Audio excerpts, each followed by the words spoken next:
বিজেপিৰ এগৰাকী জিলা পৰিষদৰ প্ৰাৰ্থীৰ বিৰুদ্ধে চাকৰিৰ নামত লাখে লাখে টকা লোৱাৰ গুৰুতৰ অভিযোগ উত্থাপন হৈছে। কামৰূপৰ নগৰবেৰা চমৰীয়া সত্ৰ জিলা পৰিষদৰ প্ৰাৰ্থী প্ৰহ্লাদ চন্দ্ৰ বিশ্বাসৰ বিৰুদ্ধে উত্থাপন হৈছে এই গুৰুতৰ অভিযোগ। টোপামাৰী গাঁৱৰ আব্দুল্লা আহমেদ নামৰ লোকজনে উত্থাপন কৰিছে এই অভিযোগ। নাৰ্ছ আৰু ফাৰ্মাচিষ্টৰ চাকৰি দিয়াৰ প্ৰলোভন দি বৰপেটাৰ আবুল কালাম আজাদ আৰু আব্দুল্লা আহমেদৰ পৰা সংগ্ৰহ কৰিছিল মুঠ 11,30,000 টকা। কেৱল ইমানেই নহয়, প্ৰহ্লাদ বিশ্বাসে আৰু বহু লোকৰ পৰা চাকৰি দিয়াৰ নামত সংগ্ৰহ কৰিছিল ধন। এগৰাকী মন্ত্ৰীৰ নাম লৈ চাকৰিৰ নামত প্ৰায় 50 লাখ টকা সংগ্ৰহ কৰা বুলি অভিযোগ উত্থাপন হৈছে। ইতিমধ্যে আব্দুল্লা আহমেদ আৰু আবুল কালাম আজাদ নামৰ দুই ভুক্তভোগী লোকে টকা ঘূৰাই নাপাই আইনৰ আশ্ৰয় লৈছে। শীঘ্ৰে জিলা পৰিষদৰ প্ৰাৰ্থী প্ৰহ্লাদ বিশ্বাসৰ বিৰুদ্ধে ব্যৱস্থা গ্ৰহণ কৰিবলৈ দাবী জনাইছে ভুক্তভোগীসকলে। News text report, news 80 Assam. Prahlad মানে কোন প্ৰহ্লাদ? প্ৰহ্লাদ বৰ্তমান নগৰবেৰা জিলা পৰিষদৰ পৰা ইলেকশ্যন ফেৰিয়েল আছে। কোনটো দলৰ হৈ খেলিছে? ভাৰতীয় জনতা দলৰ। আচ্ছা, তেওঁ মোৰ ভাল বন্ধু আছিল। হয়। আৰু ফাৰ্মাচিষ্ট মোৰ পোষ্টৰ কাৰণে মোৰ পৰা 14 লাখ টকা বিচাৰিছিলে। তাৰে 11,30,000 টকা মই তাক দিছিলোঁ। আৰু এই পইচাখিনি সময়মতে ঘূৰাই দিব বুলি কৈ আজিলৈকে দিয়া নাই। আপুনি মানে চাকৰিৰ নামত দিছিল? চাকৰিৰ নামত। কেতিয়া দিছিলে পইচাটো? এইটো দিছিলোঁ আপোনাৰ মোৰ সঠিক ডেটটো মনত নাই, বোধহয় 2021 চনলৈ কিবা চনত দিছিলোঁ। মোৰ ডকুমেণ্টছত আছে, চব ডকুমেণ্টছত লিখা আছে। আচ্ছা, আপুনি কিমান টকা দিছিলে? 11,30,000 টকা দিছিলোঁ। আমি দুটা মিলি দিছিলোঁ, আবুল কালাম আজাদ আৰু মই আব্দুল্লা আহমেদ দুটা মিলি। কি পষ্টৰ কাৰণে দিছিলে? ANM আৰু ফাৰ্মাচিষ্ট পষ্টৰ কাৰণে। আচ্ছা, পাছত কিমান টকা দিলে? 11,30,000 টকা।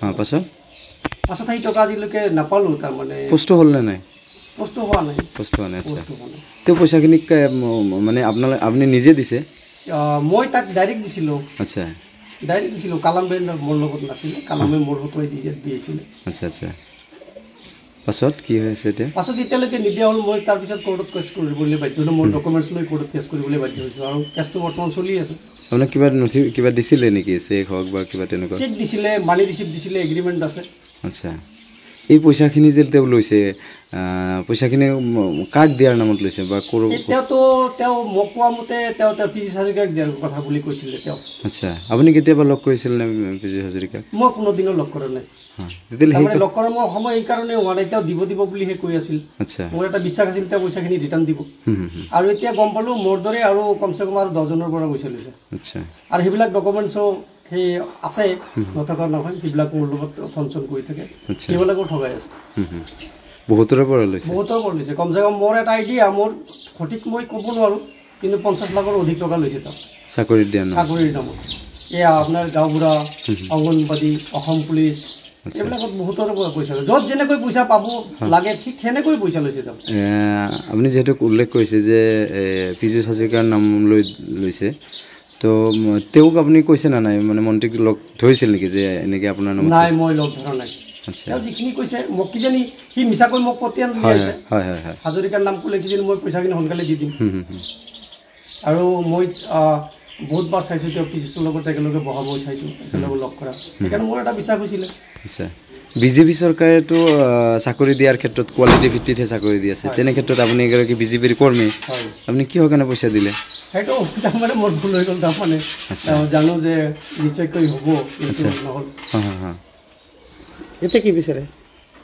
এতিয়া মই তাৰমানে এই বস্তুটো মই পইচাখিনি পাব লাগে আৰু ইমান বেয়া মানুহক তাৰমানে যাতে দলীয়ভাৱে যাতে বিহিত ব্যৱস্থা গ্ৰহণ কৰে, তাৰ কাৰণে মই অনুৰোধ জনাইছোঁ দলীয়।